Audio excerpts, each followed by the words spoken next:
प्रतिक्रिया, आपकी पहली प्रतिक्रिया। क्योंकि मैं जानता हूं, मैं जो कुछ भी कहूंगा उसके बाद का सवाल भी मैं जानता हूं आपसे। मैं कुछ भी कहूंगा उसके बाद एक सवाल और आपका आएगा। अभी कुछ दिन पहले वर्ल्ड कप इंडिया हार गया था। आप दूसरा ही सवाल ये पूछते हैं कि इंडिया का क्या होगा। हम लोग निराश नहीं हैं और राजनीति में, लोकतंत्र में इस तरह के परिणाम आते हैं। मान लीजिए जिस लोकसभा के क्षेत्र में मैं बैठा हूं, आप हम सब लोग हैं, 5 लाख वोटों से ये पार्टी जीतती है, भारतीय जनता पार्टी। इसका मतलब ये नहीं है कि सबका साथ, सबका विकास और सबका सम्मान हो रहा हो। अभी भी बहुत सारे ऐसे लोग हैं जो निराश हैं, जिन्हें उम्मीद थी, जिनकी उम्मीद तोड़ी है। तो ये राजनीति में परिणाम आते हैं और जो भी परिणाम आएंगे वो कोई भी पॉलिटिकल पार्टी है उसको स्वीकार करेगी। लेकिन लड़ाई लंबी है। इन परिणामों से हमें और जिन लोगों को भारतीय जनता पार्टी जैसी बड़ी पार्टी का मुकाबला करना है, उन्हें बहुत तैयारी करनी पड़ेगी, बहुत अनुशासन में रह करके उन चीज़ों का मुकाबला करना पड़ेगा जिस रणनीति के तहत ये इतना बहुमत पा रहे हैं। इसलिए मुझे उम्मीद है कि आने वाले समय में परिणाम दूसरे होंगे। मध्य प्रदेश की बात कही जा रही है। मध्य प्रदेश के चुनाव में बातचीत हुई और ये भी आश्वासन मिला था कि आपको 6 सीटों पे विचार किया जाएगा।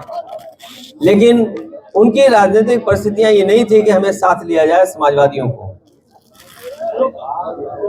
चुनाव में हार हुई है, हार को स्वीकार करना पड़ेगा और आने वाले समय में मैं समझता हूँ हर हार हमें सबक सिखा के जाती है और हर हार में कहीं ना कहीं हमें उम्मीद नजर आती है। जो कुछ हुआ मध्य प्रदेश में, भविष्य में ऐसा नहीं होगा। सबको साथ लेकर के और सबका जो भी योगदान हो उसको जोड़ करके ही भारतीय जनता पार्टी का मुकाबला किया जा सकता है। ये बात खत्म हो गई ना, ये बात खत्म हो गई।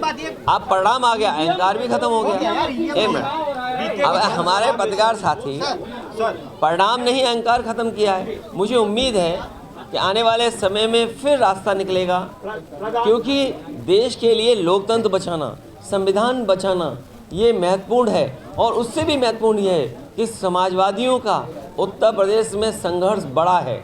समाजवादियों को फैसले बड़े लेने हैं। इसलिए जहाँ से बात शुरू हुई थी कि जो जहाँ दल मजबूत है उसको सहयोग दूसरे दल करें। वे बदल जाएंगे, क्यों उनकी बात करते हो? ये जीत के बाद कुछ नहीं है वो। जीत के बाद 2024 को किस तरह से देख रहे हैं? 2024 को 2024 को किस तरह से देख रहे हैं आप? 24 ऐतिहासिक परिणाम आएगा और बदलाव होगा।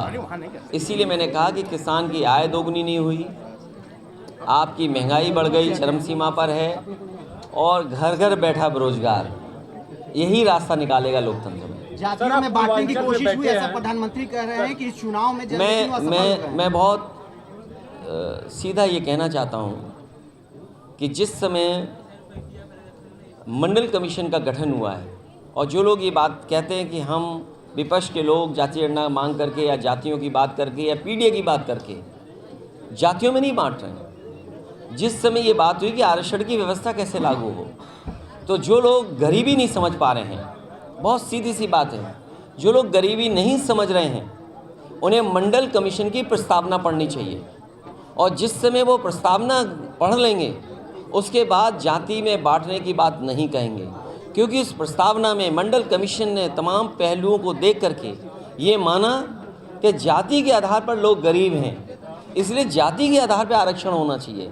इसलिए जो बात हम लोग कह रहे हैं, अगर बाबा साहब भीमराव अम्बेडकर जी ने संविधान से जाति की वजह से आरक्षण दिया है और मंडल कमीशन ने पिछड़ों को अगर जाति के हिसाब से आरक्षण दिया है, तो जो लोग ये बात कह रहे हैं कि हम जातियों में बांट रहे हैं, और हम पत्रकार साथियों से भी कहेंगे कि आप भी मंडल कमीशन की प्रस्तावना पढ़िए उन्होंने जात के आधार पर गरीब माना है। इसलिए जो लोग ये कह रहे हैं, उन्होंने संविधान और मंडल कमीशन की बातें नहीं पढ़ी हैं, वो पिछड़े विरोधी हैं, दलित विरोधी हैं और अल्पसंख्यक विरोधी हैं और आदिवासी विरोधी लोग हैं।